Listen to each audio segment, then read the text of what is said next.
اب آگے ہوا کیا؟ یہاں کچھ سمجھ نہیں آتی ہیں کہ بندہ اللہ کی تعریف کر رہا ہے اور کہتا ہے اے اللہ جو ملک کا بادشاہ ہے، سلطنت کا مالک ہے، اور جسے آپ چاہیں حکومت دے دیں، جسے آپ چاہیں اس سے حکومت چھین لیں، جسے آپ چاہیں عزت دیں، جسے آپ چاہیں ذلت دیں، اللہ اچھائیاں آپ کے ہاتھ میں ہیں اور اللہ آپ ہر چیز پر قدرت رکھتے ہیں، اور اے اللہ آپ رات کو دن میں داخل کر کے اور گرمیاں بنا دیتے ہیں اور دن کو رات میں داخل کرتے ہیں، راتیں طویل ہو جائیں سردیاں بن جاتی ہیں، اور اللہ آپ زندگی دے دیتے ہیں مردے سے زندہ پیدا ہو جاتا ہے، اور اے اللہ آپ موت دے دیتے ہیں تو زندہ سے مردہ پیدا ہو جاتا ہے، اور اے اللہ جسے آپ چاہتے ہیں بغیر حساب کے رزق دیتے ہیں۔ تو بھی آگے بولو ہوا پھر کیا؟ یہ ہے وہ چیز جسے مفسرین کہتے ہیں اپنی زبان میں اور فقہا اپنے یہاں کہتے ہیں کہ کبھی کبھی دعا مانگنے والا جملہ کہتا ہے دعا کی بجائے حمد کا، تعریف کا، اور اصل مقصد اس کے پیچھے دعا مانگنا ہوتا ہے، جملہ تعریف کا لیکن تعریف کے پیچھے اصل مقصد دعا مانگنا ہے۔ جیسے کوئی فقیر آتا ہے اور کہتا ہے اللہ آپ کے بچوں کی خیر کرے، تو اب کیا مطلب ہے؟ بچوں کی تو چلو خیر ہو گئی، تم اپنا سناؤ، تو اس کا مطلب یہ ہے کہ وہ کہتا ہے مجھے بھی کچھ پیسے دے دے، یہی چیز ہے نا۔ اور اسی لیے فقہا نے لکھا ہے کہ وہ جو آدمی مانگنے کے لیے آتا ہے فقیر، اس کے سلام کا جواب واجب نہیں، کیونکہ وہ سلام نہیں کرتا، وہ کچھ اور کہہ رہا ہے، وہ کہتے ہیں اس کے سلام کا جواب واجب نہیں۔ تو بندہ یہ سب چیزیں کہہ کے کہتا ہے کہ اے پروردگار، اے اللہ جو ان ان ان ان ان خوبیوں والا ہے، پروردگار میرا کام کر دے، میری حاجتیں پوری کر دے، مجھ پر مہربانی فرما۔ اگلا جملہ جو بھی مناسب حال ہے اس کو لگا لے۔ مفسرین نے لکھا ہے اس کا مطلب ہے وہ کہتا ہے اقضِ حاجتی، ہمارے اساتذہ کہتے تھے اس کا مطلب یہ ہے کہ اقضِ حاجتی، اللہ میری جو ضروریات دین و دنیا کی ہیں خدایا ان کو پورا کر دے، یہ ہے مراد یہاں۔ لا یتخذ المؤمنون، اور ہرگز ایمان والے نہ بنائیں الکافرین کافروں کو اولیاء اپنا دوست من دون المومنین سوائے ایمان والوں کے۔ ایمان والے لوگ کبھی بھی اپنا دوست کافروں کو نہ بنائیں، من دون المومنین، مگر وہ اپنا دوست بنائیں گے تو صرف مسلمانوں کو بنائیں گے۔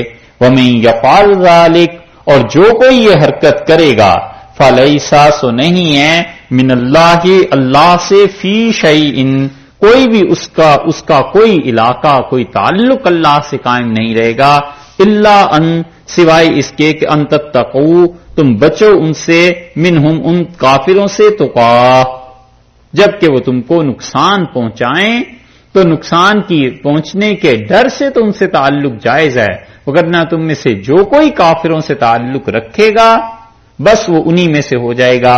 فَلَيْسَ مِنَ اللَّهِ فِي شَيْءٍ، وہ اللہ کا کوئی نہیں، ان سے بچنا ہے، ان کے شر سے، تو اس اعتبار سے تو رکھ سکتے ہو، باقی تم کافروں سے کوئی تعلق نہ رکھو، اگر رکھو گے تو تم بھی انہی جیسے ہو جاؤ گے۔ وَيُحَذِّرُكُمُ اللَّهُ نَفْسَهُ، اور اللہ ڈراتا ہے تم کو اپنے جی سے، اپنی ذات سے، وَإِلَى اللَّهِ الْمَصِيرُ، اور تمہیں اللہ ہی تک پہنچنا ہے، اللہ تعالیٰ تمہیں ڈراتا ہے کہ ایسی بات نہ کرنا۔ آیت کا ظاہر یہ بتاتا ہے کہ کافروں سے کسی قسم کا بھی تعلق رکھنا ممنوع ہے۔ بڑی بحث کی ہے مفسرین نے اس پہ، اور ساری بحث کا سنانا تو مشکل ہے، یہاں پہ حکم یہ دیا کہ مشرکین سے قطع تعلق کر لو۔ 4 طرح کے تعلقات ہیں، ان کو غور سے سن لو، یہ یہاں امریکہ میں کام آئیں گے آپ کو، پورے یورپ میں، پوری دنیا میں جتنے بھی کافر ہیں ان کے مسلمانوں کے ساتھ 4 قسم کے تعلقات ہو سکتے ہیں، اور ان 4 تعلقات میں جو ناجائز اور جائز ہے وہ آپ خود سمجھ لیجئے۔ بظاہر حکم یہ ہے کہ قطع تعلق کر دو، بالکل ان کافروں سے کوئی تعلق نہ رکھو، اور دوستی یہ کسی صورت میں جائز نہیں. اللہ نے دل کی جو دوستی ہے نا اس سے منع کر دیا ہے کہ کافروں کو دل سے دوست مت رکھنا. ایک تو اسی آیت سے یہ ثابت ہوتا ہے. دوسری آپ آیت دیکھیے 28ویں پارے میں سورہ ممتحنہ.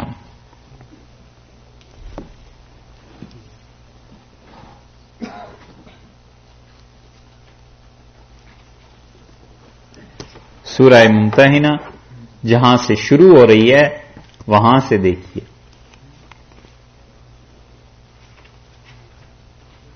بس کروں؟ اچھا میں نے کہا شاید اس لیے دے گیا کہ بس کروں مولوی صاحب. اس طرح تو اور پڑھاؤں گا گلا اور تر ہو جائے گا. حضرت فرماتے تھے مولانا ابوالحسن علی ندوی رحمۃ اللہ علیہ فرماتے ہم سے سید سلیمان ندوی رحمۃ اللہ علیہ سے ہم تفسیر پڑھ رہے تھے تو انہوں نے ایک مرتبہ کہا کہ مولویوں کی دو چیزیں ایسی ہیں جس کا جواب نہیں. ایک تو ان کا گلا اتنا بولتے ہیں اور ان کا گلا نہیں سکتا, اور ایک ان کا معدہ. فرمایا اتنا کھاتے ہیں انہیں کچھ نہیں ہوگا. سورہ ممتحنہ جہاں سے شروع ہو رہی ہے اس کو دیکھیے. اللہ تعالی نے کافروں کے ساتھ بالکل دلوں کی دوستی سے منع کیا ہے. یہ پہلا درجہ ہے. ارشاد فرمایا یا ایھا الذین آمنوا, اے ایمان والو, لا تتخذوا عدوی وعدوکم اولیاء, میرے دشمنوں کو اور اپنے دشمنوں کو ہرگز اپنا دوست نہ بنانا. کافروں کو بالکل اپنا دوست نہ بنانا. تلقون الیہم بالمودہ, تم انہیں دوستیوں کے پیغام بھیجتے ہو.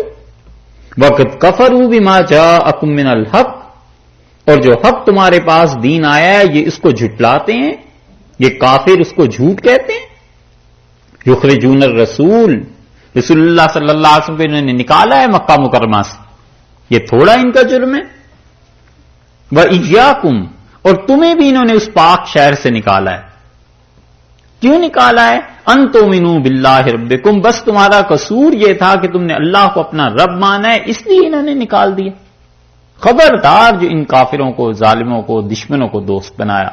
ان کنتم خرجتم جہادا فی سبیلی, اگر تم میری راہ میں نکلے ہو نا, اس دین کو قبول کیا ہے, جہاد کو کرنا ہے, وابتغاء مرضاتی, اور تم میری خوشی اور میری رضامندی چاہتے ہو, تو ہرگز ان کافروں کو دوست نہ بنانا. تسرون الیہم بالمودہ, اور تم چوری چھپے انہیں محبتوں کے پیغام بھجواتے. الیاذ باللہ. غضب دیکھا ہے, غصے کا لہجہ دیکھا ہے. اگر تم پہ ایمان ہے, اگر تم جہاد کرنے والے ہو, اگر تم میری خوشی چاہتے ہو, خبردار ان کافروں سے کوئی دوستی رکھی. وَأَنَا عَالَمُ بِمَا أَخْفَيْتُمْ, مجھے خوب معلوم ہے جو چوری چھپے تم کر رہے ہو. وَمَا أَعْلَنْتُمْ, اور جو کھولا ہوا ہے تم نے چیز بظاہر جو کچھ کافروں کے ساتھ تعلق ہے. وَمَن يَفْعَلْهُ مِنْكُمْ, اور تم میں سے کوئی بھی یہ حرکت کرے گا, فَقَدْ ضَلَّ سَوَاءَ السَّبِيلِ, تو وہ سیدھی راہ سے بھول جائے گا, ہٹ جائے گا. اِن يَثْقِفُوكُمْ, اگر یہ تمہیں پالیں یہ کافر, يَكُونُ لَكُمْ أَعْدَاءً, یہ تمہارے دشمن ہیں. وَيَبْسُطُوا إِلَيْكُمْ أَيْدِيَهُمْ, ہرگز اپنے ہاتھوں کو بند نہ کریں, قتل کرنے پہ تمہیں اتر آئیں. وَأَلْسِنَتُهُمْ بِالسُّوءِ, اور یہ اپنی زبانیں تمہارے خلاف چلاتے ہیں. وَوَدُّوا لَوْ تَكْفُرُونَ, اور یہ تو چاہتے ہیں کہ کسی طرح تم کافر ہو جاؤ, تمہیں اپنے دین میں لے آئیں. ہرگز ان سے دوستی نہیں کرتی. اسی کے پیچھے سورہ مجادلہ. سورہ مجادلہ میں آپ دیکھیں, سورہ مجادلہ اس سے پیچھے سورہ حشر ہے, حشر سے پہلے جہاں سے 28واں پارہ شروع ہو رہا ہے.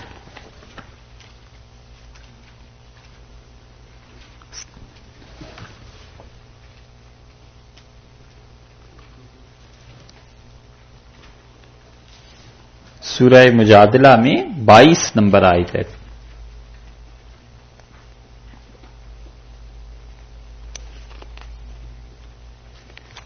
ملی جی, بالکل آخری آیت. بلکہ لا تجد قومی یؤمنون باللہ, تم ہرگز نہیں پاؤ گے کسی ایسے مسلمان کو، کسی ایسی قوم کو جو اللہ پر ایمان رکھتے ہوں، والیوم الآخر، اور آخرت کے دن پہ، قیامت پہ ایمان اگر کسی مسلمان کا ہے، یوادون من حاد اللہ ورسولہ، کہ کوئی وہ مسلمان ہو اللہ کو اور آخرت کو مانتا ہو اور پھر وہ دوستی کرے ان سے، کافروں سے، من حاد اللہ ورسولہ، جو اللہ کے اور اس کے رسول صلی اللہ علیہ وسلم کے شدید مخالف، وہ مجھے تو مانتے نہیں، میرے رسول صلی اللہ علیہ وسلم کو مانتے نہیں، اور تم میں سے اگر کسی کے پاس ایمان ہے آخرت پہ، قیامت پہ اور اس پہ، خبردار جو ان سے کوئی دوستی کی، وَلَوْ كَانُوا آبَاءَهُمْ، اگرچہ وہ تمہارے باپ ہی کیوں نہ ہو۔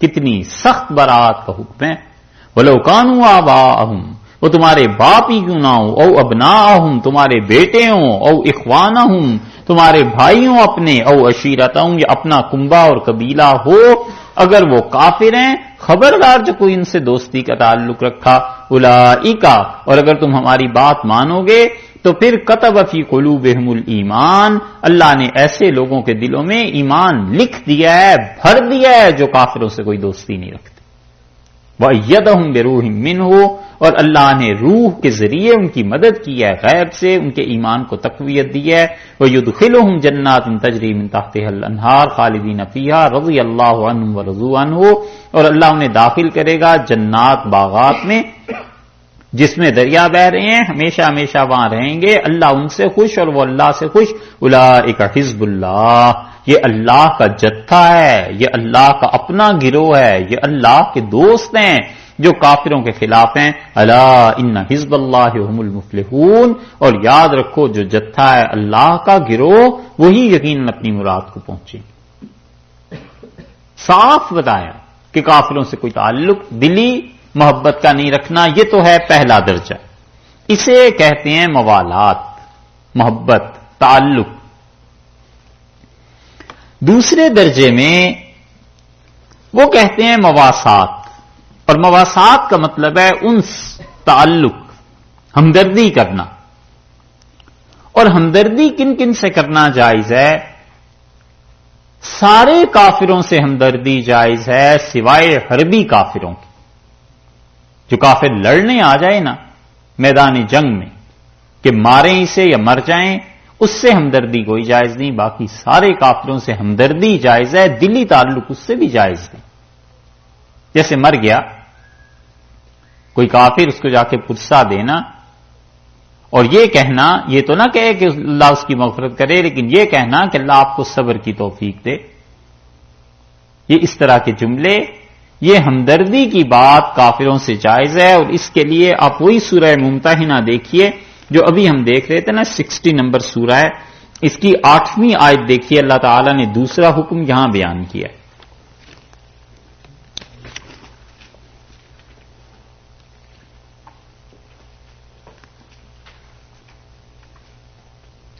اٹھائیسواں پارہ ہے، سورہ ممتحنہ ہے، 8ویں آیت۔ ارشاد فرمایا لا ینہاکم اللہ عن الذین، اللہ تعالی تم کو منع نہیں کرتا تعلق رکھنے سے، عن الذین، ان کافروں سے، لم یقاتلوکم، جو تم سے لڑتے نہیں، فی الدین، تمہارے دین کے معاملے میں، اسلام کے معاملے میں، دین کے معاملے میں جو لوگ تم سے نہیں لڑے نا، اللہ ان سے تعلق رکھنے کو منع نہیں کرتا۔ 60 نمبر سورہ ممتحنہ، 28واں پارہ ہے اور 8 نمبر آیت ہے ہمارے پاس، ملی؟ لا ینہاکم اللہ عن الذین لم یقاتلوکم فی الدین، اور اللہ تمہیں ان لوگوں سے ہمدردی رکھنے سے منع نہیں کرتا جو اس دین کے معاملے میں تم سے نہیں لڑتے۔ اس کا مطلب ہو گیا کہ غیر حربی کافر جو لڑنے کے لیے نہیں اترے۔ ایک شرط، وَلَمْ يُخْرِجُوكُم مِّن دِيَارِكُمْ، اور تمہارے گھروں سے انہوں نے تمہیں نہیں نکالا، ہجرت پہ مجبور نہیں کیا، انہوں نے یہ نہیں کہا کسی ملک سے کہ نکل جاؤ سارے یہاں سے، اور غلبہ ان کا ہو گیا ہو۔ کس چیز سے خدا نہیں روکتا ہمدردی؟ ہمدردی کی بات سنو، ان تبروہم، کہ تم ان کے ساتھ بھلائی کرو، ایک، وَتُقْسِطُوا إِلَيْهِمْ، اور انصاف کا سلوک ان سے بھی کرنا. ان اللہ یحب المقسطین، اللہ انصاف والوں کو پسند کرتا ہے. جنہوں نے لڑا نہیں تم سے دین کے معاملے میں اور تمہیں تمہارے گھروں سے نکالا نہیں، ان کے ساتھ اچھائی کا سلوک کرو ایک، اور دوسرے ان سے انصاف کرنا. اللہ انصاف کو پسند کرتا ہے. اس کا مطلب یہ ہے کہ تمام وہ قومیں جو یورپ میں، امریکہ میں اس وقت بستی ہیں اور انہوں نے دین کے معاملے میں حربی کافر نہیں ہوئے، جو بھی، ان سب کا یہ حکم لگے گا. انما ینہاکم اللہ، اللہ تمہیں منع کرتا ہے ان الذین، ان لوگوں سے، قاتلوکم فی الدین، جنہوں نے تم سے جنگ کی ہے، جو تم سے لڑتے ہیں. حربی جو کافر ہیں خدا ان سے روکتا ہے کہ ان سے تعلق نہ رکھنا، ان سے کوئی ہمدردی نہ کرو. تو تمہیں قتل کرنے کے لیے اترے ہوئے ہیں، جنگ ہو رہی ہے، اب کیا ہمدردی ہے؟ یا تم اسے مار دو یا وہ تمہیں مار دے. وَأَخْرَجُوكُم مِّن دِيَارِكُمْ، اور جنہوں نے تمہیں تمہارے گھروں سے بے گھر کر دیا ہے، ان کے ساتھ ہمدردی بھی جائز نہیں. وَظَاهَرُوا عَلَىٰ إِخْرَاجِكُمْ، اور انہوں نے مدد کی ہے کہ تمہیں نکالیں گھروں سے. أَن تَوَلُّوهُمْ، اور وہ چاہتے ہیں کہ تم ان کے ساتھ دوستی بھی کرو. ایک طرف ظلم بھی کرتے جا رہے ہیں، دوسری طرف وہ چاہتے ہیں تم ان کے دوست بھی بن کے رہو. وَمَن يَتَوَلَّهُمْ، اور جو کوئی ان سے دوستی کرے گا، فَأُولَٰئِكَ هُمُ الظَّالِمُونَ، ایسے لوگ ظالم ہوں گے، سخت گناہگار ہوں گے. حربی کافر آ گئے، جو کافر لڑ رہے ہیں، جنگ کر رہے ہیں تم سے، وہ اس حکم میں اللہ نے کہا ان سے ہمدردی نہ کرنا. باقی جو کافر ہیں، جو پرامن شہری ہیں، جیسے تم سے نہیں لڑتے، نہ اسلام کی بات پہ نہ کسی اور چیز پہ، ان کے ساتھ ایک تو نیکی کرو، بھلائی، اور دوسرے فرمایا انصاف سے کام لینا. اللہ انصاف کو پسند کرتا ہے. یہ ہو گئے دوسری قسم کے کافر. تیسری قسم کے کافر وہ ہیں جن سے فقہا نے لکھا ہے کہ مواسات کی بجائے مدارات. مدارات کا مطلب خاطر مدارات کرنا، جسے کہتے ہیں نا اردو میں، ظاہری خوشخلقی، ظاہر میں اچھے اعتبار سے ملنا. ایسا نہ ہو کہ ہر کافر کو کاٹنے دوڑے، ظاہری اعتبار سے اچھی طرح ملے. اور یہ 3 صورتیں اس کی فقہا نے لکھی ہیں. وہ کہتے ہیں کہ ایک تو یہ ڈر ہو کہ اس سے خام خواہ مجھے نقصان پہنچے گا، کیا فائدہ ہے میں اسلام کی اس سے بحث چھیڑ دوں، کسی چیز کی بحث چھیڑ دوں، اور میں جو نوکری کر رہا ہوں اس سے بھی جاؤں. یا یہ کہ یہ عہدے والا آدمی ہے، مجھے کل کو جیل میں ڈال دے گا.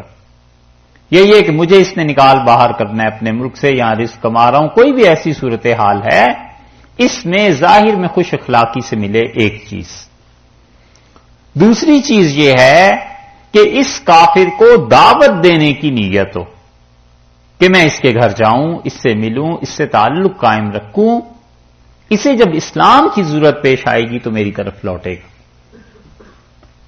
اس معاملے میں اللہ نہ کرے ہم کوئی کافروں کی حمایت نہیں کر رہے، لیکن آپ کو صحیح بات بتائیں، وہ یہ کہ ہم لوگوں نے لڑ لڑ کے اس سارے یورپ پر دین کو بند کر دیا، تاکہ یہ نہ ہمارے قریب آئیں نہ ہم ان کے قریب جائیں. اللہ کے بندو، کوئی ایک دروازہ کھلا رکھو کہ اس میں سے عام اللہ کی مخلوق اگر ہدایت پانا چاہتی ہے تو کسی مسلمان سے پوچھ لے کہ بھائی دین کیا ہے، آپ لوگوں کی بات سن لے، آپ سے سمجھا سکیں. یہ جس چیز میں کافر کے دین کا فائدہ ہو اس میں اس سے تعلق رکھنا جائز. ایسا نہ مقاطع کر دے. دلی تعلق کون رکھتا ہے؟ لیکن ظاہر میں اتنی بد اخلاقی سے پیش آنا کہ وہ دوسرا کہ یار مسلمانوں کے یہ اخلاق ہوتے ہیں، یہ چیز ٹھیک نہیں. کوئی نہ کوئی جگہ ایسی دے دینی چاہیے جس پہ اپنا پاؤں رکھ سکے. اسلام کو سمجھنا چاہتا ہے، آپ دین کی بات اس سے کرنا چاہتے ہیں، آپ کو پتہ ہے کہ انجام کار ممکن ہے یہ خدا کا دین قبول کر لے، انجام کار ممکن ہے اچھا آدمی بن جائے. مت بگاڑیے اس سے. اللہ تعالیٰ اسے ہدایت دے دے اور اچھا، نہ ہدایت دے فرض کرو، نہ وہ آئے دین پہ، تو آپ کے اچھے اخلاق سے اگر اس سانپ کا زہر ختم ہو جائے، اس بچھو کا ڈنک آپ نکال دیں، یہ بھی ایک غنیمت ہے. نہیں ہوتا مسلمان نہ ہو، لیکن مسلمانوں کے لیے عذاب بھی تو نہ بنائے. صحیح ہے؟ تو اس لیے اس درجے میں کافر کے ساتھ ہمدردی کرنا، چاہے وہ ہندو ہے، سکھ ہے، عیسائی ہے، کوئی بھی، کہ اگر ہم اچھی طرح پیش آئیں گے، کل کو یہ کہے گا کہ مسلمان ایسے ہی اچھے ہوتے ہیں۔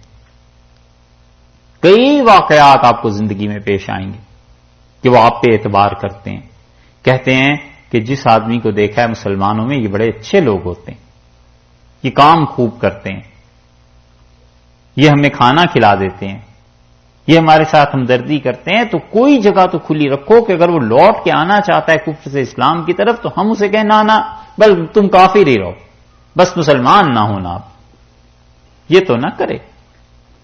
اور تیسری صورت لکھی ہے فقہا نے کہ اگر وہ گھر آ جائے تو وہ اب مہمان ہے اور مہمان کی عزت کرنا ضروری ہے۔ وہ کہتے ہیں ان تینوں صورتوں میں کافر کے لیے حکم یہی لگے گا کہ اگر وہ حربی کافر نہیں ہے تو اس کا اکرام ضروری ہے، اس کے ساتھ ظاہری خوش اخلاقی سے پیش آئے۔ اور چوتھی صورت معاملات ہیں، خرید و فروخت، تجارت۔ تو پرانے زمانے میں فقہا لکھتے تھے، وہ کہتے تھے کہ اگر انہیں اسلحے کی ضرورت پیش آئے تو ان کے ہاتھ نہ بیچنا، باقی جو مرضی کرو، باقی ساری تجارت جائز ہے۔ ہمارے زمانے میں ایسی بات ہی نہیں رہی، کوئی ایسا ویپن ہے ہی نہیں جس کے کافر ہمارے محتاج ہوں کہ ہم آپ کو یہ حکم سنائیں کہ فلاں چیز بیچنی جائز نہیں ہے۔ کہاں وہ دن رہے؟ یہ چار صورتیں ہیں، سمجھے؟ ایک دلی محبت، اللہ نے کہا اپنا باپ اور بیٹا بھی ہو، خبردار جو دلی محبت اور تعلق اس سے پیدا کی۔ اور دوسری چیز اس کے ساتھ احسان، نفع رسانی، اس کو پرسہ دینا، تعزیت کرنا، ایسی چیزیں یہ جائز ہو گئیں سوائے حربی کافر کے۔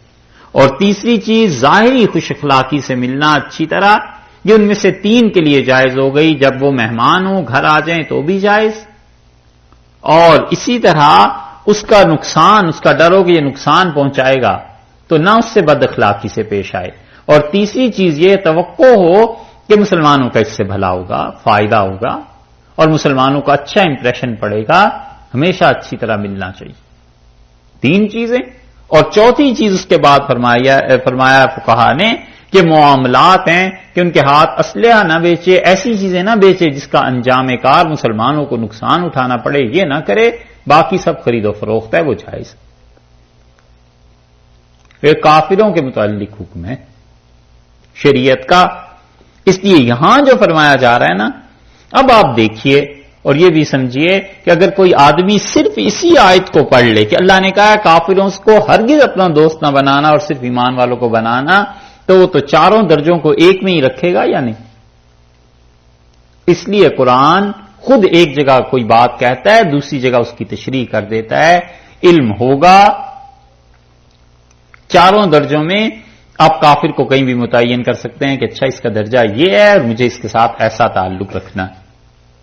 ہمسایہ ہے، ہمدردی جائز ہے، کھانا کبھی کبھار بھیج دیا درست ہو گیا، ہمسایہ ہے، خود آ گیا، مہمان ہے، عزت کرنی ہے، امید ہو کہ یہ دین کو قبول کر لے گا، اسلام کے بارے میں سمجھے گا اور عزت کرنی، اور وہ کل کو کہے کہ صاحب بالکل تم میری طرح ہو جاؤ والعیاذ باللہ، یہ غلط بات ہے، ایسی دوستی نہیں پالنی، نہیں کرنی۔ تو اس لیے جب آدمی پڑھتا ہے نا پھر علم آتا ہے کہ کس کو کس کیٹیگری میں رکھنا ہے، کس درجے میں۔ وَمَن يَفْعَلْ ذَلِكَ، اور جو کوئی ایسے کرے گا فَلَيْسَ مِنَ اللَّهِ فِي شَيْءٍ إِلَّا أَن تَتَّقُوا مِنْهُمْ تُقَاةً، اور دیکھو کوئی طریقہ نہیں ہے اللہ کے ساتھ اس کے رہنے کا، ہاں مگر جب تمہیں ڈر ہو ان کی تکلیف سے تو اس ڈر، اس کی وجہ سے تم اپنے آپ کو بچاؤ۔ یہ جو آیت کریمہ کا حصہ ہے الا ان تتقوا منہم تقاہ، کہ ان کے شر سے بچنا، اس سے ثابت کیا ہے اہل سنت والجماعت نے تقیہ کو، اور تقیہ کا مطلب یہ ہے کہ کسی کے ساتھ بھی ایسا معاملہ کیا جائے کہ اس کے شر سے بچنے کے لیے، اس تکلیف سے بچنے کے لیے آدمی کوئی ایسا جملہ کہہ دے جس کا اصل مطلب کچھ اور ہو اور وہ کچھ سمجھے، تاکہ اس کے شر سے محفوظ رہیں۔ بہت جگہ اس کی مثالیں ملیں گی۔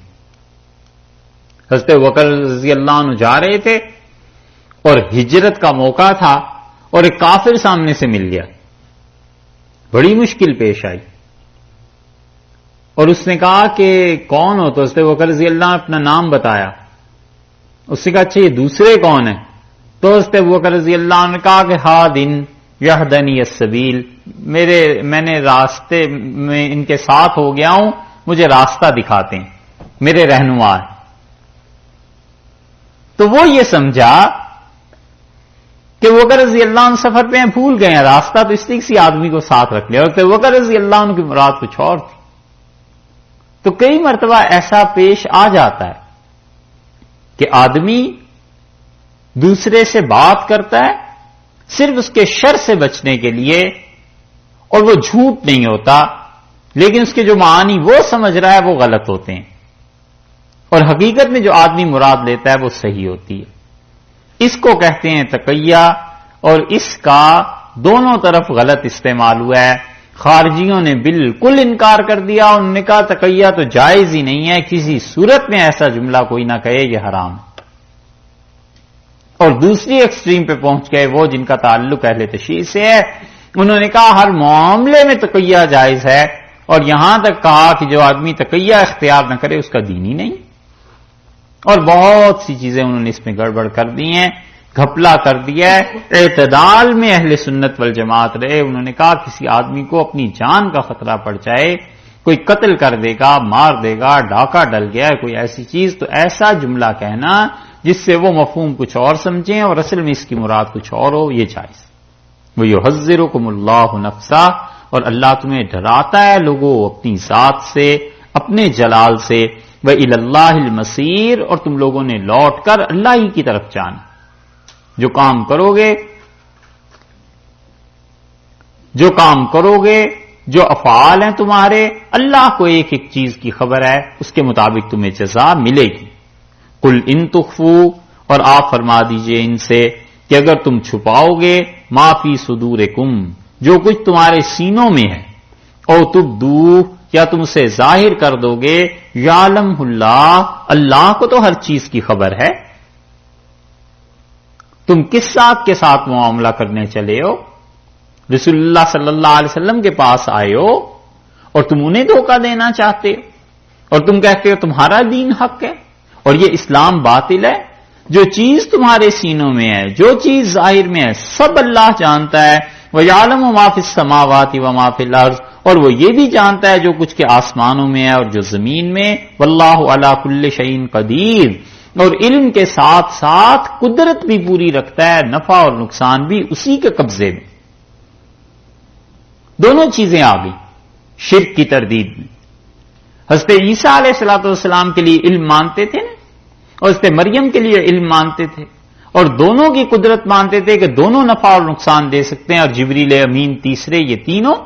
اللہ نے فرمایا اللہ ہی ہے جس کا علم ہے ساری چیزوں پہ محیط، اور اللہ ہی ہے جو ہر چیز پر قدرت رکھتا ہے۔ یہ غلط عقیدے، غلط چیزیں لے کے آئے ہو، جو سینوں میں چھپے ہوئے ہیں تمہارے عزائم، خدا ان کو بھی جانتا ہے۔ اور ہوگا یہ کہ یوم تجد کل نفس، ہر کوئی آدمی پائے گا ما عملت، جو کچھ کہ اس نے کیا ہے، من خیر، نیکی کے کاموں میں سے، محضرا، حاضر پائے گا۔ اس آیت میں تھوڑا سا اشکال ہے، اس کو سمجھیے، اور اشکال اس پہ ہے کہ قراء کے نزدیک اس میں وقف کہاں پہ ہے، رکنا کہاں پہ ہے جب اس کو پڑھے۔ یوم تجد کل نفس ما عملت من خیر محضرا، اور جس دن ہر آدمی پائے گا جو کچھ بھی اس نے نیکی کا کام کیا ہے، محضرا، اسے حاضر پائے گا، قیامت میں اپنے سامنے دیکھے گا۔ ایک جملہ، وما عملت من سوء، اور جو اس نے گناہ کیے ہیں، تودو، وہ تمنا کرے گا، لو ان بینہا، کہ کاش میرے درمیان، یعنی اپنی جان نفس کے درمیان، و بینہ، اور اس دن کے درمیان جس دن یہ دیکھ رہا ہوں، امدم بعیدہ، بہت بڑا زمانہ ہوتا، کاش بڑا وقفہ ہوتا۔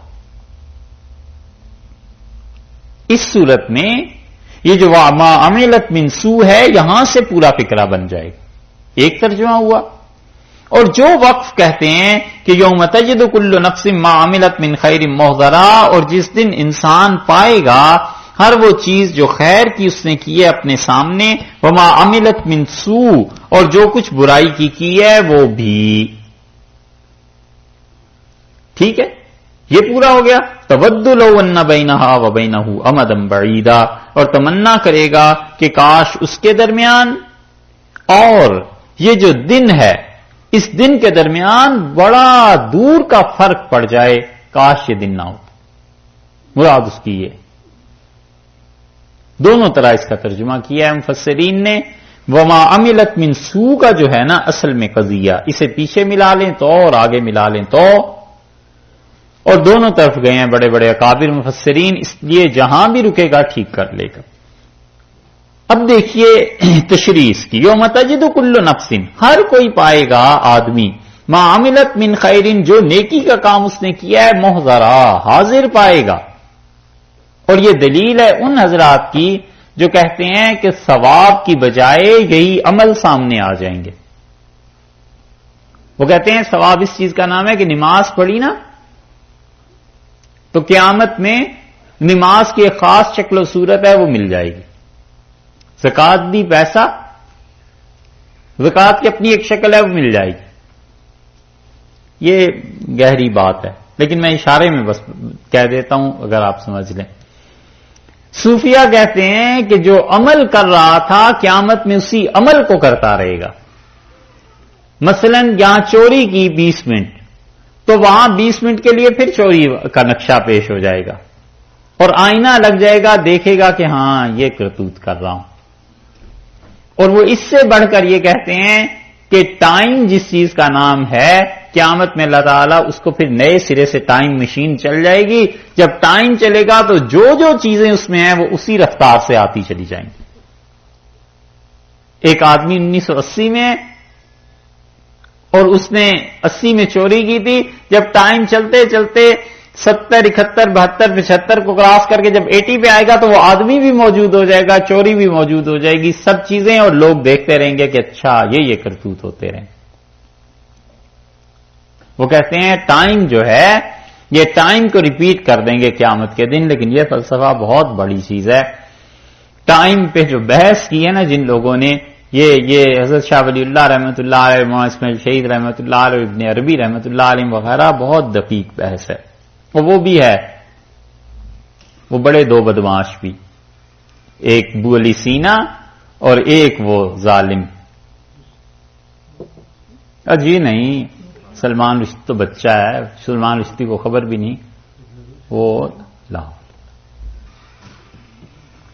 دیکھو نہیں، ہائے ہائے، ارے نہیں تو فارابی بھی نہیں، وہ القمی، یہ جس نے بغداد تباہ کرایا تھا،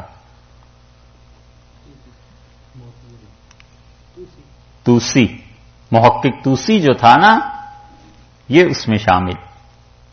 اس کی جو اسفار اربعہ ہے اور اس نے جو دلائل دیے ہیں امامت کے قیام پہ کہ امام کا ہونا ضروری ہے اور امام کا مرتبہ نبوت سے بھی بڑھ کر ہے. یہ جو دو ہیں نا، ابو علی سینا اور یہ دوسرا توسی، محقق توسی جسے کہتے ہیں، یہ دونوں بدماش ایسے خراب آدمی ہیں علیہ باللہ. اتنا خراب کیا ہے انہوں نے فلسفے میں.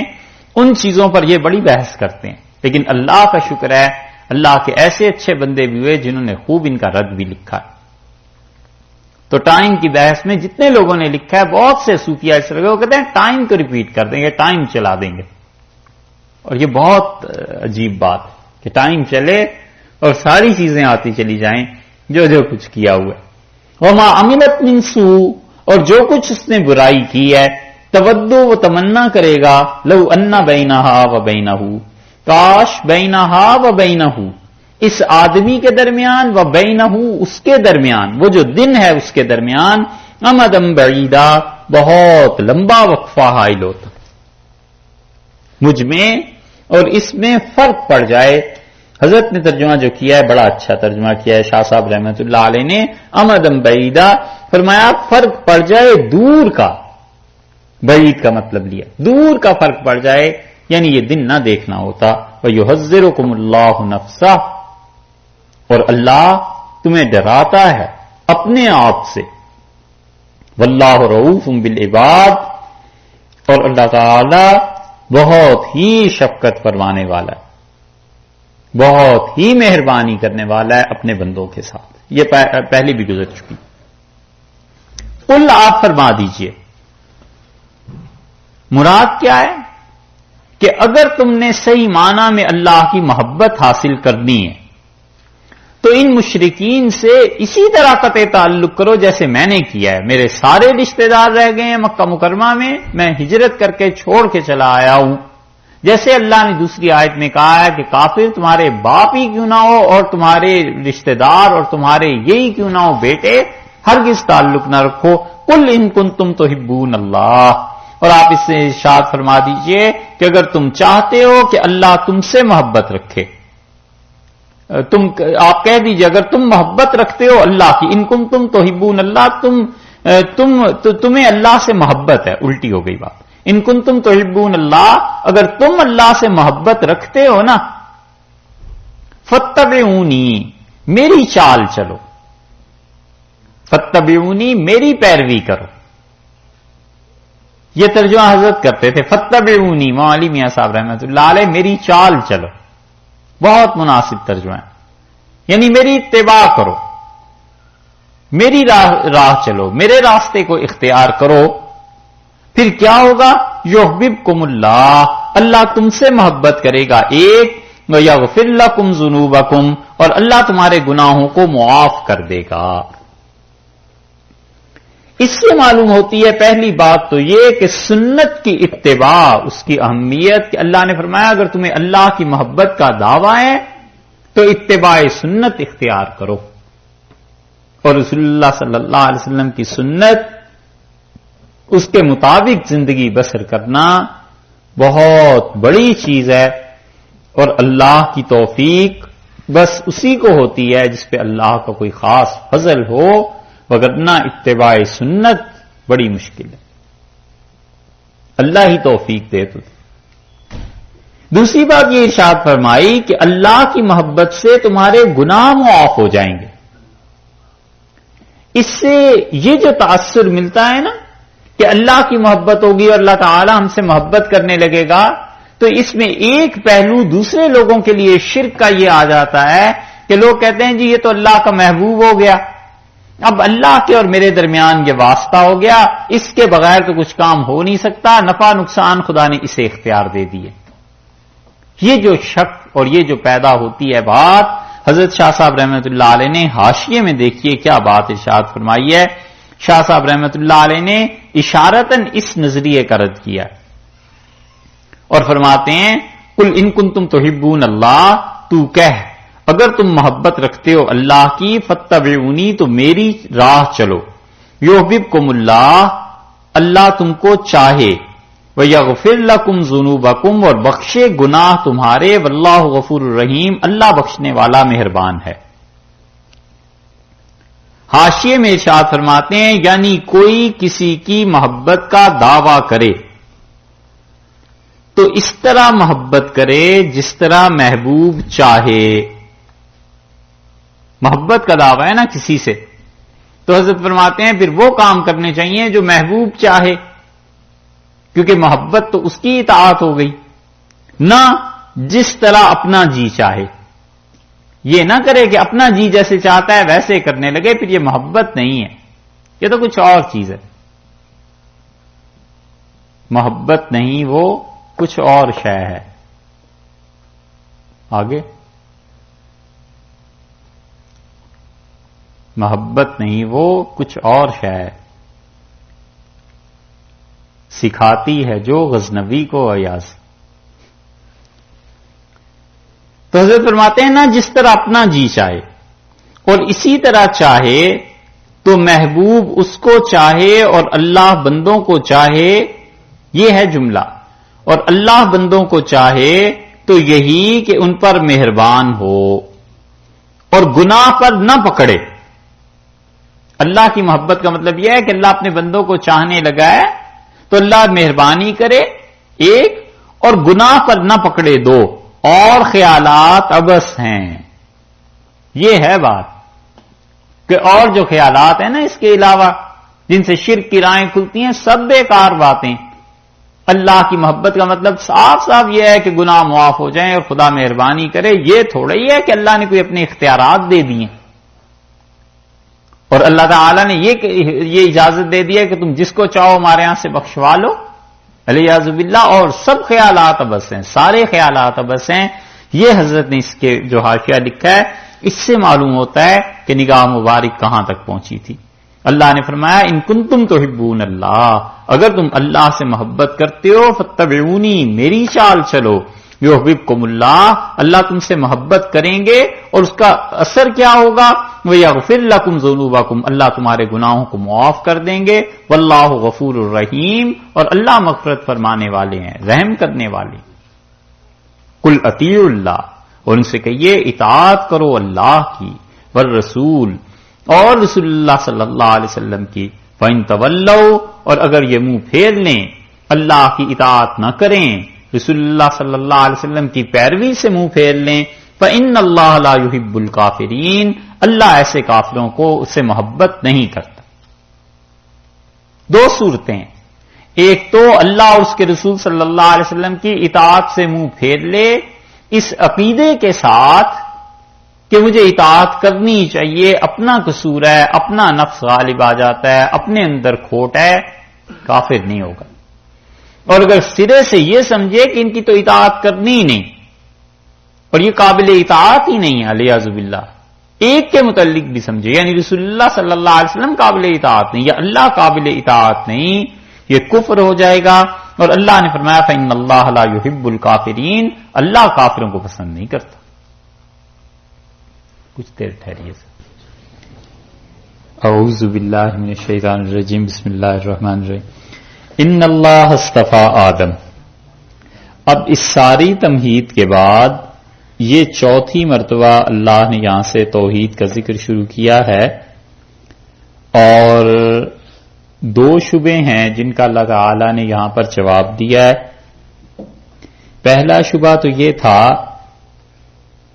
بلکہ ایک ہی شبہ ہے، اس کے دو جواب دیے ہیں، اور ان کا شبہ یہ تھا کہ یہ جو انبیاء علیہ الصلوۃ والسلام تھے جن کی ہم عبادت کرتے ہیں یا جنہیں اللہ کا نیک بندہ ہم مانتے ہیں، تو یہ خدا کے بڑے مقربین بارگاہ میں سے تھے، خدا کے بڑے قریب تھے. تو اس لیے اگر ہم ان کی عبادت کرتے ہیں تو کوئی ناروا بات نہیں کرتے، کوئی غلط بات نہیں کرتے.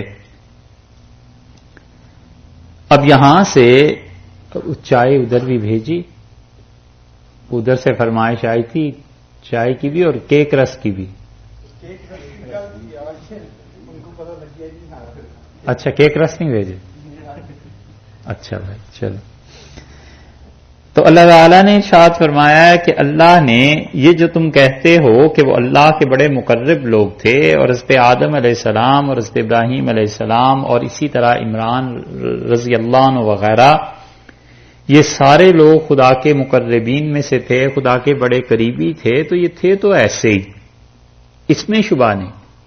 لیکن اس کے بعد یہ جو تم کہتے ہو کہ اللہ نے اختیارات بھی انہیں دے دیے اور نفع اور نقصان بھی، قدرت بھی ان کے پاس آ گئی، یہ شرک کی چیز ہے. اور یہاں سے در حقیقت اللہ تعالی نے صحیح معنی میں عیسائیت کا رد شروع کیا ہے، اور اللہ نے ایک ایک لفظ جو بولا ہے اس کی زد جا کے عیسائیت پر پڑتی. چونکہ وہ لوگ جو آئے تھے رسول اللہ صلی اللہ علیہ وسلم سے بہت بحث کرنے والے تھے، اور اس کی پیک جہاں ہوئی ہے، عروج جہاں ہوا ہے یہاں ان آیات میں جہاں پہ پہنچ کے وہ جگہ ہے کہ اللہ نے کہا اچھا اگر پھر یہ بات نہیں ہے تو آپ انہیں کہیے کہ تم بھی لے آؤ اپنے بیوی بچوں کو، عورتوں اور مردوں کو، اور ہم بھی اپنے بیوی بچوں اور عورتوں اور مردوں کو لے آتے ہیں، اور ایک میدان میں بیٹھ کے اللہ سے گڑ گڑاتے ہیں، روتے ہیں اور دعا مانگتے ہیں کہ اللہ ہم میں سے جو جھوٹا ہے اپنا غضب اس پہ نازل کر اور خدا کا قہر اس پہ برسے. اور رسول اللہ صلی اللہ علیہ وسلم فرمایا اگر یہ میرے مقابلے میں آ جاتے تو خدا کی عذاب، خدا کی طرف سے آگ ان پر برس جاتی، لیکن ان لوگوں نے اس مقام پہ پہنچ کے اس بات کو چھوڑ دی. اب ان آیات کو آپ دیکھیں گے، یہاں سے لے کر تقریباً آگے کی جو 70 کے قریب آیات ہیں بلکہ 60 کے قریب آیات ہیں، ایک ایک چیز میں اللہ نے عیسائیت کا رد کیا ہے اور اللہ تعالیٰ نے صحیح معنی میں ان کی خبر لی ہے۔ اللہ نے فرمایا ہے کہ تم یہ کہتے ہو کہ آدم علیہ السلام کو ہم نے چن لیا اور ابراہیم علیہ السلام کو چن لیا تو انہیں اختیار بھی دے دیے اور تم ان کو ہمارا شریک ٹھہراتے ہو۔ ان اللہ اصطفیٰ آدم، اس میں کوئی شبہ نہیں ہے کہ اللہ نے چن لیا سیدنا آدم علیہ السلام کو۔ اللہ نے بشریت انسانیت کا آغاز ان سے کیا۔ اللہ کے جلیل القدر پیغمبر تھے، پہلے رسول تھے جو اس دنیا میں بھیجے گئے، شریعت تھی ان کے پاس، سب چیزیں تھیں۔ ونوحً، اور دوسرے مقام پہ اللہ نے جس کو چنا ہے وہ نوح علیہ السلام تھے کہ جب ان کا طوفان آیا ہے تو اس کائنات میں یا خاص طور پہ جس علاقے میں طوفان آیا ہے، دونوں تھیوریز ہیں مسلمانوں کے ہاں بھی۔ بعض کہتے ہیں کہ ان کے طوفان نے پوری دنیا کو اپنی لپیٹ میں لے لیا، اور بعض رات کہتے ہیں کہ جہاں جہاں اس وقت دنیا میں آبادی تھی وہیں آیا تھا، اور آبادی صرف عراق اور اس کے دوابے میں تھی، دجلہ اور فرات وغیرہ کے قریب آبادیاں تھیں، بس وہیں وہ طوفان آیا تھا۔ تو بہرحال جہاں بھی آیا دوبارہ انسانوں کا آغاز اس دنیا میں ہوا، اور اللہ نے فرمایا ہے کہ دیکھو وہ آدم علیہ السلام جو تھے جن سے زندگی کا دوبارہ آغاز ہوا، یقیناً ہم نے انہیں چنا تھا۔ ایک جگہ پہ اللہ نے فرمایا ہے کہ عبدن شکورا، ہمارے بڑے شکر کرنے والے بندے تھے۔ دو ہو گئے، وہ آل ابراہیم، اور اللہ نے چنایا ابراہیم علیہ السلام کی آل کو، اور ابراہیم علیہ السلام کی آل میں دونوں آ گئے، وہ بھی جو بنو اسحاق تھے اور وہ بھی جو بنو اسماعیل تھے۔ حضرت اسحاق علیہ السلام ان کے صاحبزادے تھے، پھر آگے یعقوب اور یوسف علیہ السلام، یہ سارا سلسلہ چلا، اور ادھر سے بنی اسماعیل آ گئے، اور بنی اسماعیل میں حضرت اسماعیل علیہ السلام پیغمبر تھے، اور ان کے بعد آخر پہ جا کے رسول اللہ صلی اللہ علیہ وسلم پیغمبر ہو گئے۔ بنی اسماعیل میں اور کوئی بھی پیغمبر درمیان میں نہیں آیا، حضرت اسماعیل علیہ السلام پہ پہنچ کے بعد ختم ہو گئی، اور پھر اس کے بعد ان کی نسل جاری رہی ہے۔ آخری آدمی جو رسول اللہ صلی اللہ علیہ وسلم آخری ہستی اور آخری نبی تھے، وہ انہی کی اولاد میں سے تھے۔ اللہ نے فرمایا اللہ نے یقیناً چنا حضرت ابراہیم علیہ السلام کی آل کو، وہ آل عمران، اور اللہ نے اسی طرح چن لیا عمران کی آل کو، علی العالمین، تمام جہانوں پر اللہ نے انہیں فضیلت بخشی۔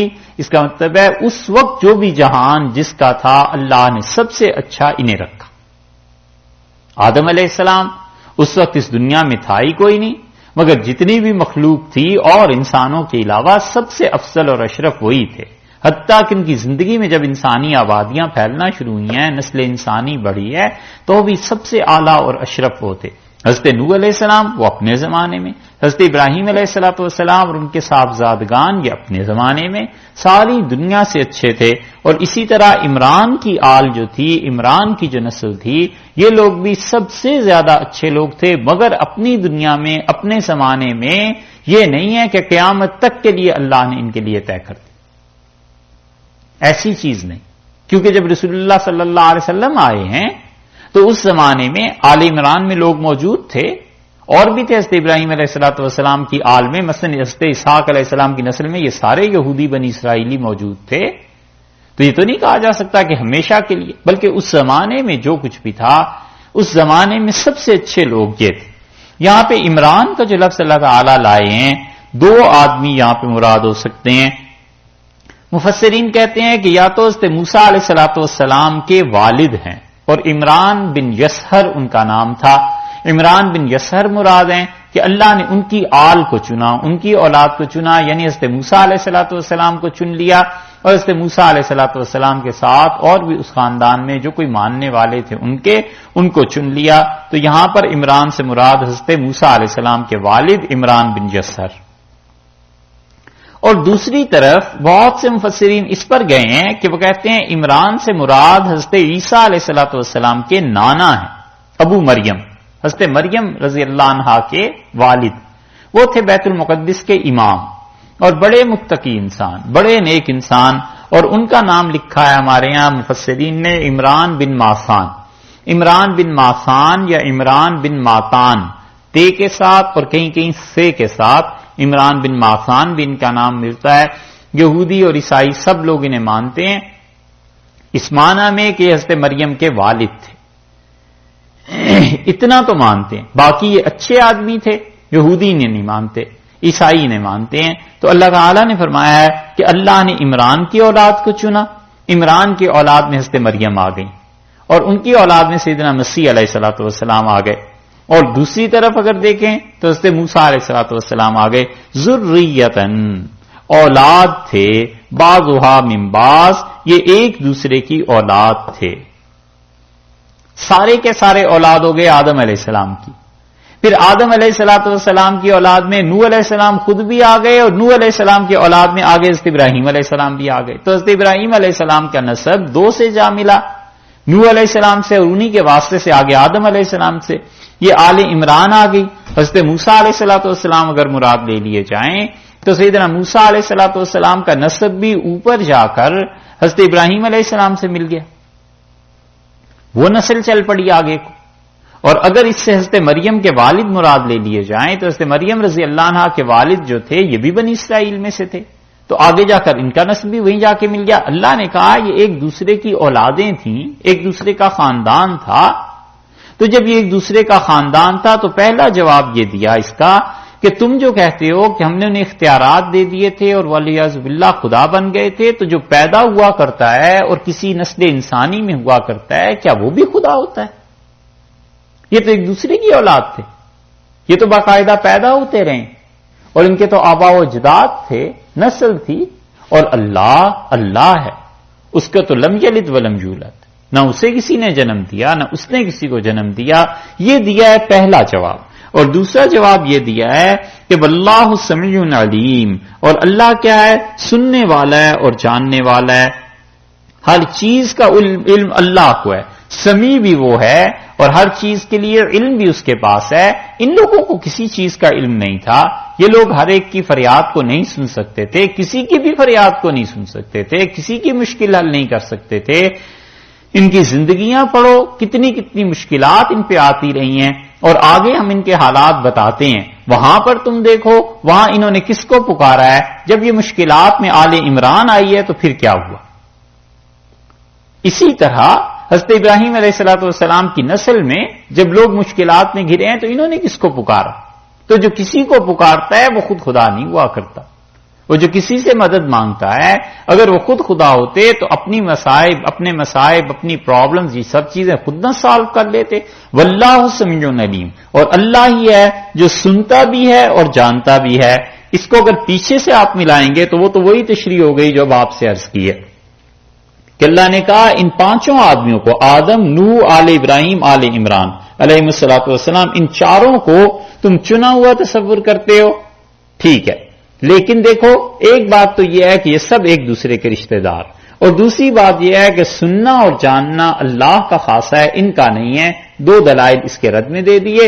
اور اگر اس واللہ سمیع علیم کو آپ اس کی بجائے آگے ملا لیں تو پھر یہ ہو جائے گا جیسے کہ بعض مفسرین نے لکھا ہے واللہ سمیع، اور اللہ خوب سننے والا ہے، علیم خوب جاننے والا ہے. اذ قالت امرأۃ عمران، جب عمران کی بیوی نے اللہ سے دعا مانگی.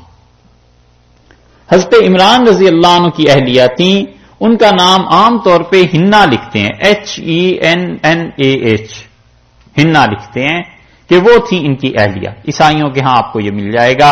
حضرت عمران جو تھے بیت المقدس کے امام، اور ان کی اہلیہ نے اللہ سے دعا مانگی ہے.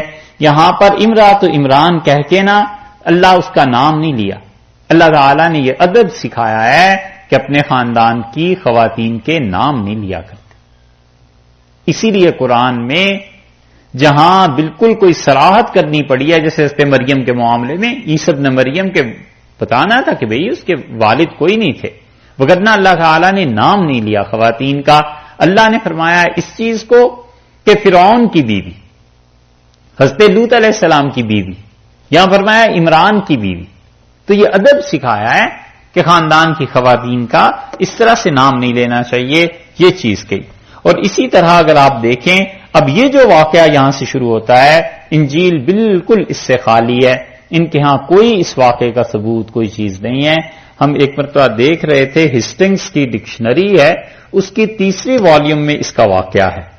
یہ چیز جو یہاں اللہ نے بیان کی ہے ہیسٹنگز نے اپنی ڈکشنری میں اس کو نقل کیا ہے کہیں سے، وہاں یہ واقعہ مل جائے گا، وگرنہ انجیل اس سے خالی ہے۔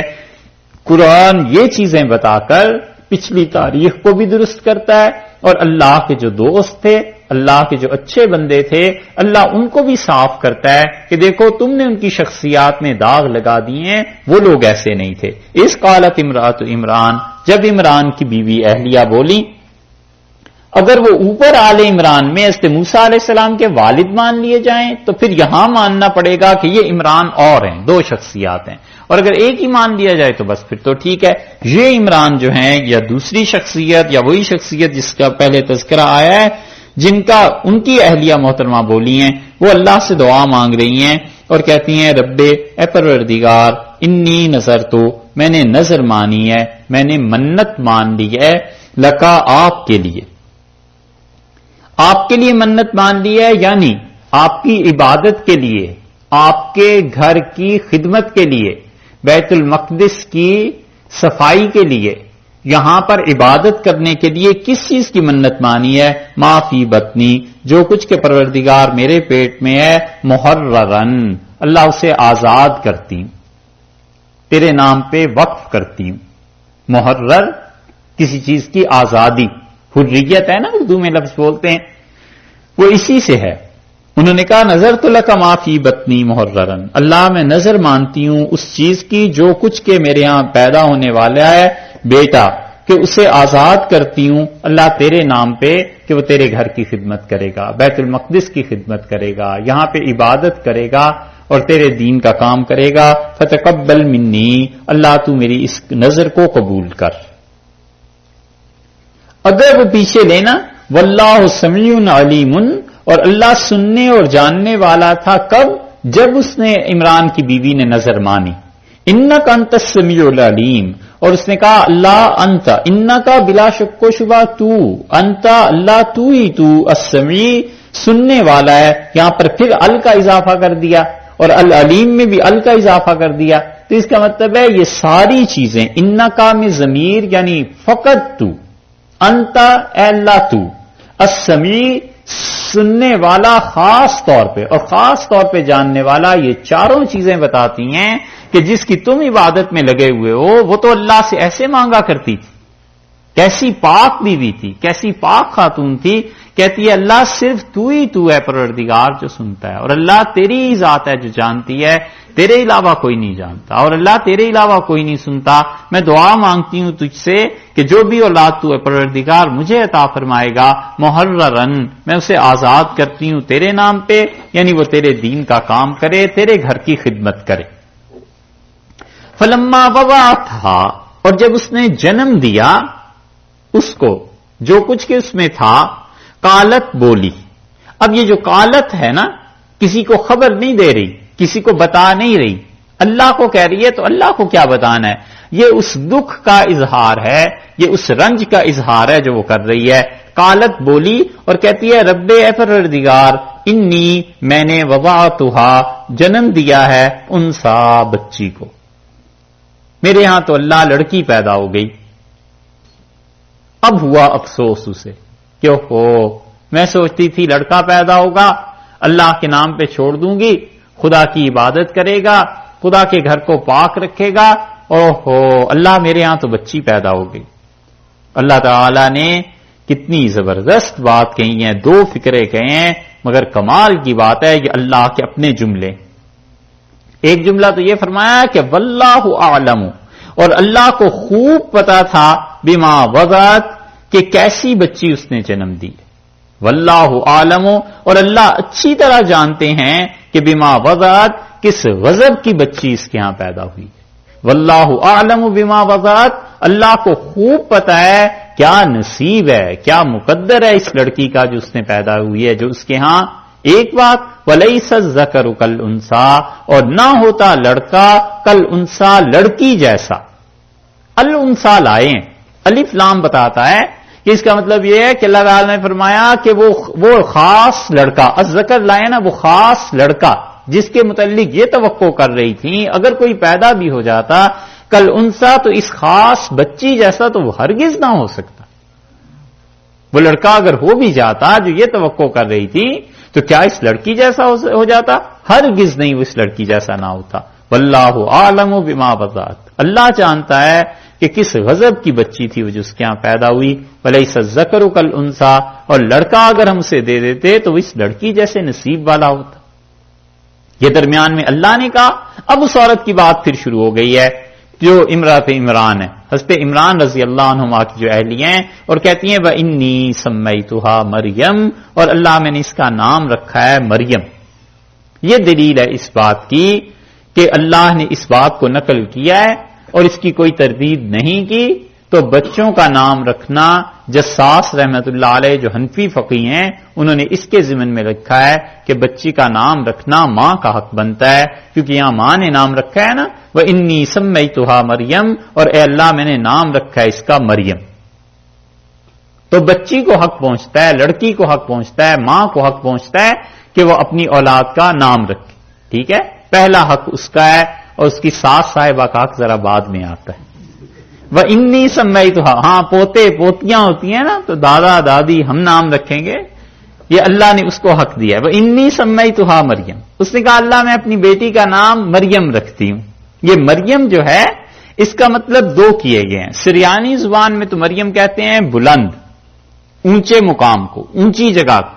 تو یا تو انہوں نے مریم اس کا نام اس لیے رکھا کہ یہ میری بیٹی کا نصیب اچھا ہو. فارسی میں اس کے لیے استعمال کرتے ہیں خر خانمہ.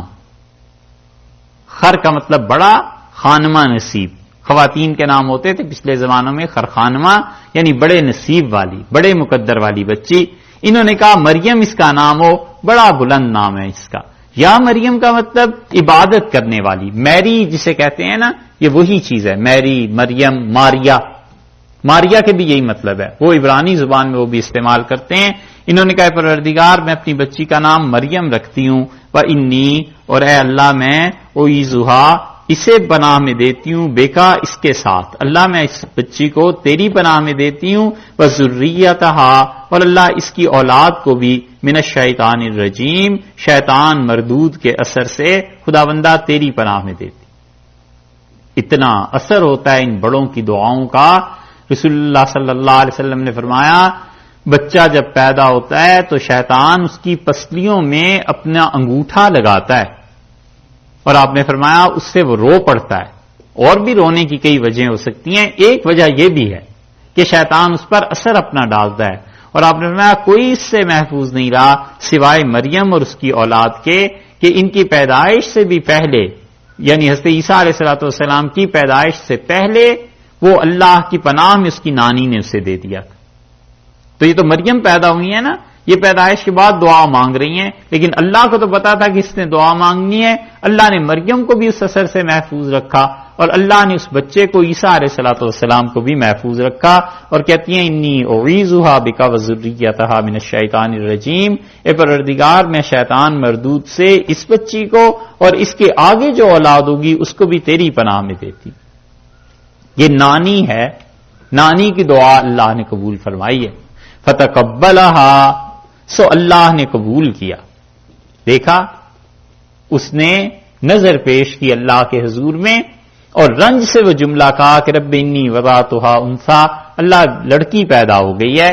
یعنی بڑی شرمندگی جیسے ہوتی ہے، بڑی حقیر چیز، بڑی کم درجے کی چیز. لڑکا ہوتا، طاقت ہوتی، محنت کرتا، لڑکی کا اب کیا کریں؟ اسے بیت المقدس میں بھیجیں، نہ یہ وہاں کام کر سکتی ہے، نہ یہ وہاں کچھ خدمت کر سکتی ہے لوگوں کی. جوان ہو جائے گی، پردہ ہو جائے گا، کیا کیا چیزیں پیش آئیں گی. تو اپنی طرف سے اس نے بڑی بڑی ندامت کے ساتھ پیش کی، اور اسے کہا اللہ یہی ہے، اسے قبول فرما لے. اللہ نے فرمایا فتقبلھا ربھا بقبول حسن، اور اللہ نے اس کو قبول کر لیا، مریم کو بہت ہی اچھی طرح قبول کرنا. بقبول حسن، بہت اچھی طرح اللہ نے اس کو قبول کیا. اللہ نے اس نظر کو پورا کیا، اللہ نے اس منت پہ خوشی کا اظہار فرمایا. یہ ہے دلیل اس کی کہ آدمی جو چیز بھی اللہ کی نظر میں پیش کرتا ہے، اللہ کے لیے منت مانتا ہے، اصل چیز وہ اندر کا تقویٰ ہے، اصل چیز اندر کا اخلاص ہے. چیز کا ظاہر اتنی اہمیت نہیں رکھتا. کہ کوئی آدمی کتنے پیسے کی چیز خدا کے راہ میں خرچ کر رہا ہے، اصل چیز یہ ہے کہ جس جذبے کے تحت خرچ کر رہا ہے. اسی لیے سورہ حج میں ارشاد فرمایا ہے نا کہ دیکھو تمہاری قربانیوں کا خون اور تمہاری قربانیوں کے گوشت ہم تک نہیں پہنچتے، ہم تک تو پہنچتا ہے ینالہ التقوی، جو تمہارے دلوں میں تقوی ہوتا ہے نا وہ ہم اس سے اٹھا لیتے ہیں، وہ ہم تک پہنچتا ہے. اسی لیے یہاں پر فرمایا کہ وہ بچی وہ سمجھ رہی تھی بہت چھوٹی سی چیز، ایسی بچی جو کسی کام کی نہیں، کچھ کام نہیں کر سکتی، فتقبلھا ربھا بقبول حسن، اس کے پروردگار نے اسے قبول کر لیا، اور کس طرح بہت اچھا قبول کیا. اب ذرا غور کیجئے، یہاں بار بار اللہ اپنا لفظ، اپنا نام استعمال کر رہا ہے رب، اللہ نہیں کہا، رب کہہ رہا ہے، کیونکہ تعلق ان ساری چیزوں کا ربوبیت کی صفت سے ہے نا. تو رب وہی ہوتا ہے جو پالتا ہے، تو پالنے کی صفت سے ہے نا، بچپن کا تعلق پالنے سے ہی ہوتا ہے، اس لیے پالنے کی صفت لا رہا ہے. اللہ تعالیٰ قرآن میں جس مقام پہ اپنا کوئی نام لاتے ہیں، آدمی غور کرے تو حیران ہوتا ہے کہ اس کا تعلق وہاں کسی نہ کسی چیز سے جڑ رہا ہوتا ہے کہ اللہ کی یہ صفت کام کر رہی تھی، یہاں صفت ربوبیت خدا کی کام کر رہی تھی. اس لیے اللہ تعالیٰ نے فرمایا فتقبلھا ربھا بقبول حسن، اس کے پروردگار نے اسے قبول کیا اور بہت اچھی طرح سے قبول کیا. اور ہوتا یہی ہے کہ اللہ تعالیٰ خود تربیت کرتا ہے. اسی لیے مشائخ کہتے ہیں کہ اصل مربی حقیقی اللہ خود ہے، وہ خود ہی تربیت کرتا ہے، خود ہی پالتا ہے اور خود ہی انسان کا تزکیہ کرتا ہے. اور اگر اللہ تزکیہ نہ کرے قیامت تک کوئی تزکیہ نہیں کر سکتا. جہنم کی آگ پاک نہیں کر سکتی کسی انسان کو اگر اللہ پاک نہ کرے.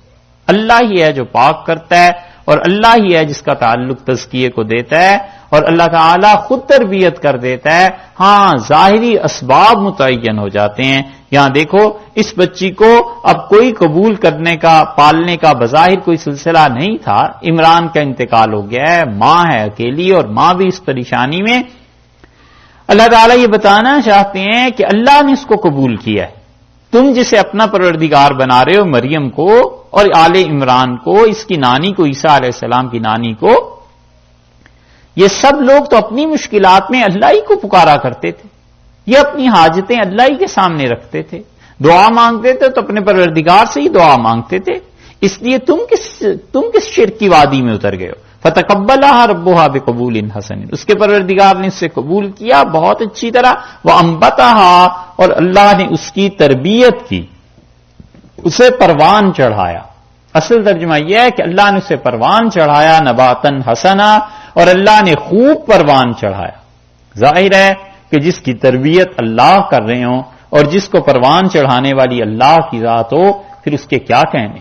وکفلھا زکریا، اور حضرت زکریا علیہ الصلوۃ والسلام نے کفالت کی اپنی اس بھانجی کی، حضرت زکریا علیہ الصلوۃ والسلام کی اہلیہ، اور یہ جو تھی نا حضرت عمران کی اہلیہ، یہ آپس میں بہنیں تھیں، تو خالہ ہوئی نا اس کی. حضرت زکریا علیہ السلام کی جو اہلیہ تھیں وہ مریم کی خالہ ہوئی، کیونکہ مریم کی والدہ اور یہ حضرت زکریا علیہ السلام کی والدہ، ان کی بیوی، یہ دونوں آپس میں بہنیں تھیں تو خالہ ہوئی، یہ خالو ہوئے. وکفلھا زکریا، اور حضرت زکریا علیہ الصلوۃ والسلام نے کیا کیا؟ اس کی کفالت کی.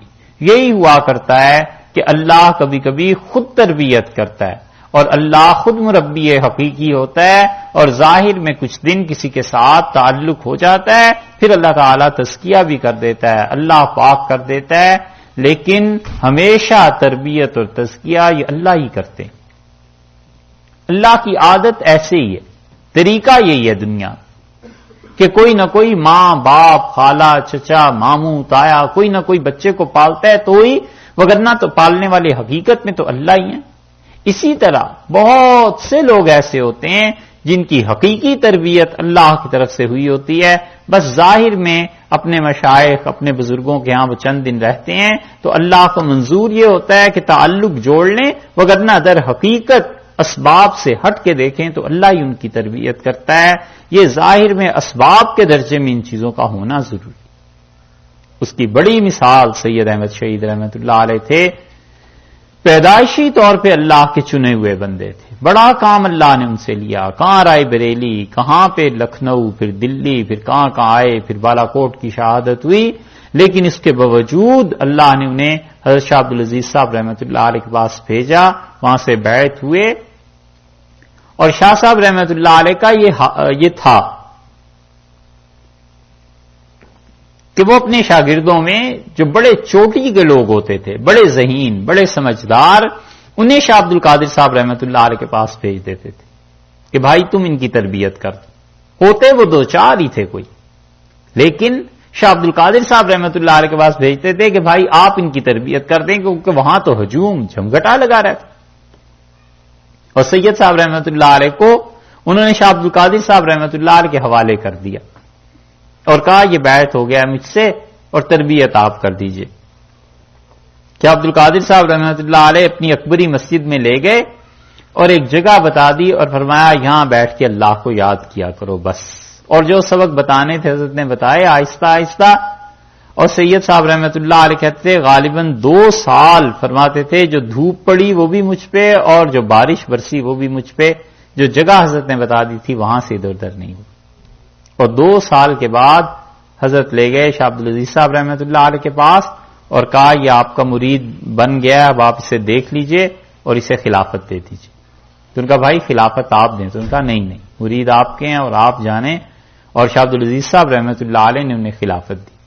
اور سید صاحب رحمۃ اللہ علیہ کا یہ حال ہو گیا تھا کہ شاہ عبدالعزیز صاحب رحمۃ اللہ علیہ کے نام جو انہوں نے خطوط لکھے ہیں چھپ گئے ہیں، شاہ عبدالعزیز صاحب رحمۃ اللہ علیہ نے ان کے وہ خط جب پڑھے جو انہوں نے حرمین شریفین جا کے لکھے تھے، تو شاہ عبدالعزیز صاحب رحمۃ اللہ علیہ کہتے تھے کہ یہ لڑکا اگر واپس آئے اور ہم زندہ ہوں تو ہم اسی سے بیعت ہو جائیں۔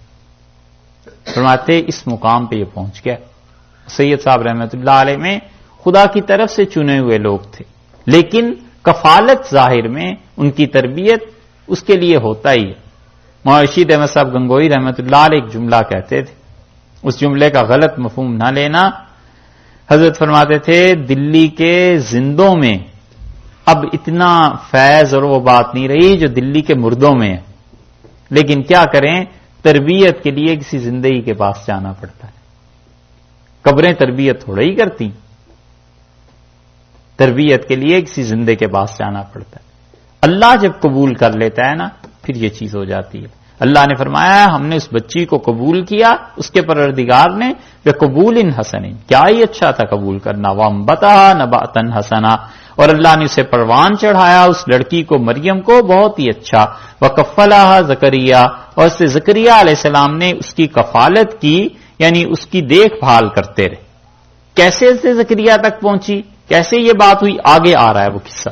کلما دخلا، جب بھی داخل ہوتے تھے علیہا اس کے پاس، زکریا علیہ السلام ان کے خالو جب بھی جاتے تھے، المحراب وہ جگہ وہ حجرہ جہاں پر یہ خدا کی عبادت کرتی تھی مریم، تو محراب سے مراد وہ حجرہ، یا محراب کا ترجمہ کیا گیا ہے وہ تنہائی کی جگہ جہاں بیٹھ کے یہ اللہ کو یاد کرتی تھیں۔ وجدہ انہوں نے پایا، عندہا رزقا اس کے پاس بہت زیادہ پھل پائے، رزق پایا۔ رزقن جو ہے نا اس کی تنوین یہ بتاتی ہے کہ بہت سے پھل تھے۔ کچھ لوگوں نے اس آیت میں اس بات سے ہی انکار کر دیا ہے کہ وہ کھانے پینے کی چیز تھی، وہ کہتے ہیں اس کا مطلب یہ ہے کہ ان کے پاس وہاں پر علم اور معرفت کی باتیں تھیں جو وہ ظاہر کیا کرتی تھیں، لیکن یہ تفسیر ایسے ہی ہے۔ رزق سے مراد کھانے پینے ہی کی چیزیں لوگوں نے لی ہیں، مفسرین جو اب تک لکھتے آئے ہیں، تو وہاں پر پہنچ کے اچھا یہ واقعہ بھی انجیل میں نہیں ہے۔ لیجنڈز آف دا لیڈی میری، یہ شاید کل بھی اس کا حوالہ دیا تھا، لیجنڈز آف دا لیڈی میری، حضرت مریم علیہ السلام کے واقعات، اس میں یہ ملتا ہے عیسائیوں کے ہاں، لیکن یہ جو انجیلیں ہیں نا اس میں ذکر تک نہیں ہے کہ یہ واقعہ کوئی ہوا بھی ہے۔ اللہ تعالیٰ نے فرمایا کلما، بلکہ وہ تو زکریا علیہ السلام کو کوئی اتنی عزت بھی نہیں دیتے۔ جب بھی زکریا ان کے پاس جاتے تھے تنہائی کی اس جگہ میں جہاں وہ عبادت کر رہی ہوتی تھی ان کی بھانجی، وجدہ عندہا رزقا، یہ پاتے تھے مریم کے پاس پھل۔ قال یا مریم، بولے اور کہنے لگے مریم انا لکی ھذا، یہ پھل تمہارے پاس کہاں سے آتے ہیں؟ انا کہاں سے، لکے تمہارے لیے، ہاذا یہ پھل کدھر سے تمہارے پاس آتے ہیں؟ قالت وہ بولی اور کہنے لگی ہوا من عند اللہ، یہ اللہ کی جانب سے آتے، یعنی ظاہر میں کوئی سبب نہیں ہے۔ وہ بھی سوچتے تھے کہ میری بھانجی ہیں، پھل لاؤں تو میں لاؤں، کوئی چیز کفالت میرے ذمہ ہے، بھیجوں تو میں بھیجوں، یہاں آتا ہوں تر بتر تازہ بتازہ پھل ہوتے ہیں، یہ آتے کہاں سے؟ انہوں نے کہا یہ اللہ کی جانب سے آتے ہیں، اور یہ ہے اصل اہل سنت والجماعت کے نزدیک اولیاء اللہ کی کرامتوں کی، کہ وہ کہتے ہیں کرامت کا اللہ کے کسی اچھے بندے کے ہاتھ پہ سرزد ہونا یہ جائز ہے، ہوتا ہے، کرامتیں ہوتی ہیں، اور وہ اسی آیت کو دلیل کے طور پہ پیش کرتے ہیں کہ یہ نبی نہیں تھی حضرت مریم، تو ان کا معجزہ نہیں ہو سکتا۔ اگر حضرت زکریا علیہ السلام کا معجزہ مراد لیں تو پھر انہیں خود نہیں پتا کہ میرے معجزے سے کیا ہو رہا ہے، کیوں انہوں نے پوچھا کہ بھئی یہ پھل کہاں سے آتے ہیں؟ تو لے دے کے مریم ہی رہ جاتی ہیں۔ تو یہ ولی تھی، اور یہ نص ہے اس باب میں، کرامت کے باب میں، حتیٰ کہ اہل تشریع جو ہیں وہ بھی اسی آیت کو پیش کرتے ہیں، اور سوائے معتزلہ کے اور کسی نے انکار نہیں کیا۔ اسی لیے جن لوگوں کا دماغ متاثر ہے نا اعتزال سے، سر سید احمد خان صاحب کی تحریک سے، ان چیزوں سے، وہ یہاں پہنچ کے کہتے ہیں کہ پھل ول نہیں تھے، بلکہ یہ تو وہ علوم کی باتیں تھیں، معرفت کی باتیں تھیں، وہ بیان کیا کرتی تھیں حضرت زکریا علیہ السلام کے سامنے۔ تو انہوں نے تعجب سے ایک دن پوچھا کہ انا لک ھذا، یہ علوم تمہارے پاس کہاں سے آتے ہیں؟ قالت هو من عند اللہ، اور انہوں نے کہا اللہ کی جانب سے آتے ہیں۔ ان اللہ یرزق من یشاء بغیر حساب، اللہ جسے چاہتا ہے بغیر حساب کے۔ اب پھنس گئے نا، رزق آنا تھا نا کہ اللہ جسے چاہتا ہے بغیر حساب کے رزق دیتا ہے، پھنس گئے تو پھر یہاں ترجمہ وہی کیا کہ اللہ جسے چاہتا ہے بغیر حساب کے علم اور حکمت دیتا ہے۔ بہت ہی تفسیر ہے، کچھ نہیں۔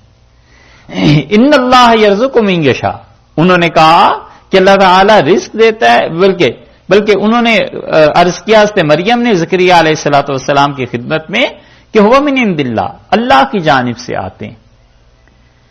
جتنے معجزات ہیں اور جتنی کرامتیں ہیں، ہمارے عقیدے میں اہل سنت والجماعت کے ہاں یہ طے شدہ بات ہے کہ وہ فعل اللہ کا ہے، اور ظاہر ہوتا ہے اللہ کے کسی ایسے بندے کے ہاتھ پر جو اللہ کا بڑا مقرب، بڑا معزز بندہ ہے، اور اس کے بعد اگر وہ دعویٰ کرتا ہے نبوت کا تو وہ نبی ہے علیہ الصلوۃ والسلام، اور اگر وہ دعویٰ کچھ بھی نہیں کرتا تو محض اللہ کی جانب سے کرامت ہے۔